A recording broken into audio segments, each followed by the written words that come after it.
Perfect Turd Podcast, episode 29. Yes. Surf Ninjas.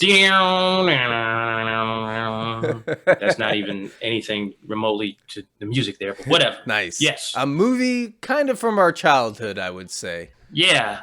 And, 1993. And it's not quite the same. I remember really thinking it was super awesome. And having watched it again, I still think it's awesome, but awesome in a different way. Really? Than I thought when I was a child. So, yeah. Huh. But you got some background on the movie. 1993. It's a good old action-adventure comedy. It stars Ernie Reyes Jr. His father. And the senior. That was an interesting point because he had worked and stuff like that. So it's a father and son kind of team up. Yeah. And I didn't know that before, so that was interesting. That's cool. And then this is one of the first big movies for Rob Schneider, who I will be talking about because I feel like his part is a little interesting. And this movie features him, Kelly Hu, who would be in like later on movies doing martial arts stuff, Tone Loc, and Leslie Nielsen. And Tone Loc was riding high about that point. Was that about when the Wild Thing came out, or? I think it was afterwards, and he had been playing in like movies here and there. He was in Ace Ventura, True. And then I think after this, he was in Heat. So that's a classic movie. So yeah, he was one of the rappers turned actors and everything like that. So go ahead and get into the plot, because yeah, I mean the plot is simple, but it's crazy. It's actually very simple, and then there's a lot of filler of crazy stuff in between. Yeah. What you have is these two kids that are surfers, and but they're like slackers and stuff. And they're going around, and there's like ninjas trying to kill them, and a guy that keeps saving their life, but he's like a mystery at this point. And then so they live with their like adoptive father and stuff. They find out they get attacked by a group of ninjas.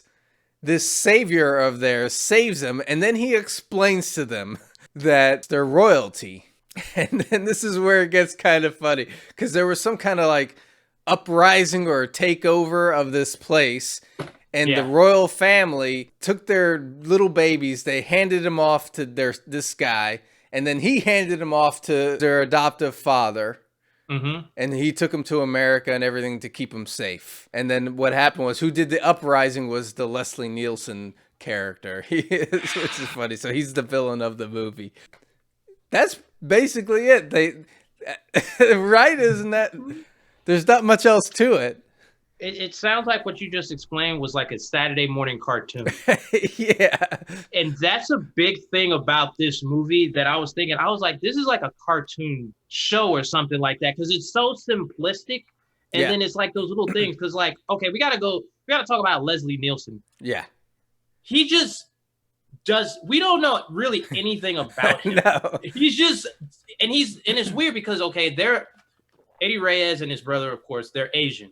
Yeah. Leslie Nielsen is white. Where does he come from? Like, there's no like. Yeah. He takes over that place out of nowhere, and he's just a weird villain with like this weird mask and like. Because he gets trampled by a car or something. Yeah. It doesn't make sense. Yeah, and so he becomes like this metal villain, like he's a half robot or whatever. Yeah.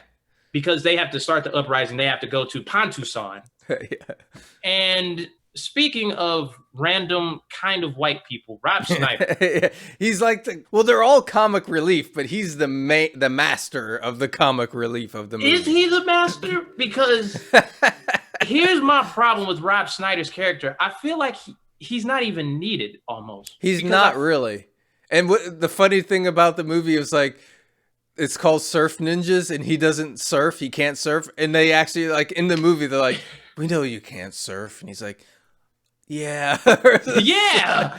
So he's not a surfer. He's not a ninja. He's just kind of there to be the white comic funny guy or something. But he is half Filipino in real life. That's an interesting fact. But you wouldn't know it. And he's 30 in this movie, acting like a teenager. Yeah, that's a weird thing. So yeah, he doesn't really push the plot at all. He's just kind of there.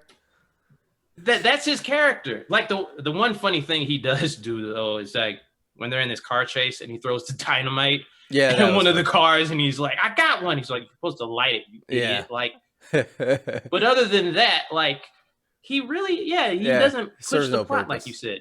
Yeah. Yeah, but there's so much other little things in this movie that are insane. Like weird dance sequences when he's in high school, like some visitors come from another country and he has to be the ambassador because he's like the only Asian student in the school. And then, Yes. and then he just starts singing Baba Ram or something, and it's like it goes through this whole sequence, and it's like there was no point to this. It was dumb, but it was funny. Yeah, that was very weird. Yeah. And then when the movie ends, this kind of the same thing. It was like they take over the throne, and then they go back into the Baba Ram song with all the monks singing along with them and stuff. It was like, what? There was another theme going through the movie of the little brother with the video game. That made some sense. Yeah. The thing is that the older brother was supposed to be the warrior. The younger brother was like the seer. Yeah. And so he was using the Sega. It was the Sega. Was it not a Genesis, but a Game Gear. Yeah. So he would see these things happening. Mm-hmm. So that made sense. Yeah. But then if you think about it, why did he need the Game Gear to do that? Why did they? And that's another point. The reason that's in here, Joe, is because Sega helped produce this movie. Oh, there you go. I just remembered that because when I was looking it up, when I was watching the movie, I'm like, why did they have a Sega? Then I was like, oh, well. Yeah. I mean, some of the cool stuff about it, like Ernie Reyes Jr. and his father are really good at martial arts. Yes. So all that stuff was pretty cool about it, you know? So, I don't know. Should we just rate it now? I mean, it's so simple. Yeah, let's rate it. Okay. I still have other things, but I mean, I think we've covered everything. Like for me, it's like a 3, but it's one of those frustrating movies where I'm like, they almost had something. Almost had something, yeah. Because they could have made more sense of the Leslie Nielsen character. Yeah. Why is he the bad guy? No one knows. He just wants to rule Pontu sign. Take out Rob Schneider because I feel like Ernie Reyes Jr. He's kind of funny. He has funny moments. Yeah. But with Rob Schneider, it's just kind of like, what? 3. That's all I gotta say. 3. There's so many other things. Not so many, but it's just like those little things where it's like the writing is weird. It's weird, yeah. Where you could have just made it very simple. Mm-hmm. So 3 for me, yeah. Right. Well, 1993 me would have given this 5 out of 5 because I loved it back then. I remember watching it way back, and I did like it. I'm gonna say 2020 me is gonna give it a 4. A 4? I still enjoyed it. Maybe it was nostalgia or something, but it's so outrageously dumb that I like it. Yeah, and like that's the thing about it because I like the Wantu San dudes and stuff like that. Yeah, that's funny. And it's kind of like if they would have, I feel like if they would have focused more on like Ernie Reyes Jr. more, I think he could have carried the movie more than maybe they thought he could have. Because he's been in other stuff. He's a martial artist. Yeah. I think he's an actual kickboxer too. Like he's an actual fighter. Yeah, it's a weird movie where they could have made it more if they would have cut out things or made sense of more things. And it's very silly. Like it borders on slapstick silly. You know? Yes, so it's like they were really, really, really trying to make a kid's movie. It's so bad that it's good to me. That's a good, yes.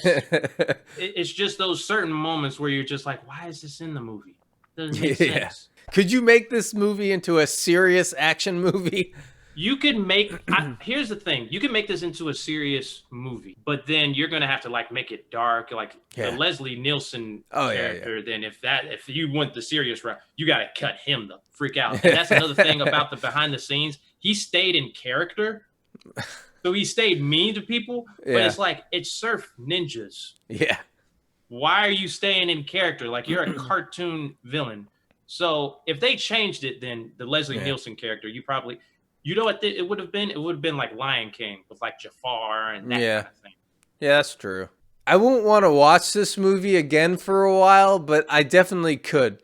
Like maybe in a year or two, I'll sit down and watch it and probably still get the same amount of enjoyment out of it. It's just silly, fun, some nostalgia. I like it for the most part. I will say this: it's definitely like a kids movie. Yeah. But then it's like this movie was not a movie that like grows on you like Star Wars. Like that's a kids movie, right? But you could still go back and watch it. But I think if you sat down with a 10-year-old kid today and showed them Surf Ninjas, they'd be like, "What the hell is this shit? Where's Captain America? Where's Batman? Where's that cool stuff?" So, yeah. It's an interesting film. Yeah. It had potential to be. I feel like they could have probably took this to like make it like a kids trilogy or something like yeah. Three Ninjas or something like that. But I don't know. I don't think it connected. It had a simple plot, and then they're like, "Yeah, but we got to write a bunch of funny stuff into this because it's for kids." So they were just coming up with ideas like, "Wouldn't it be funny if?" And they put it in. "Wouldn't it be funny if?" And let's put that in. And you end up with this just weird thing, but. You just explained Rob Schneider's comedy, I feel like, because he just says random stuff, and I'm just like, it has nothing to do with what's going on, but, it is what it is, so. Yeah. Yeah. Well, all right. Well, that wraps this one up. Episode 29, Surf Ninjas. Peace. Deuces. Or what did they say? What was their catchphrase? Monsoon dudes. Monsoon dudes. Yeah, exactly. Enjoy your summer, folks. Jeez.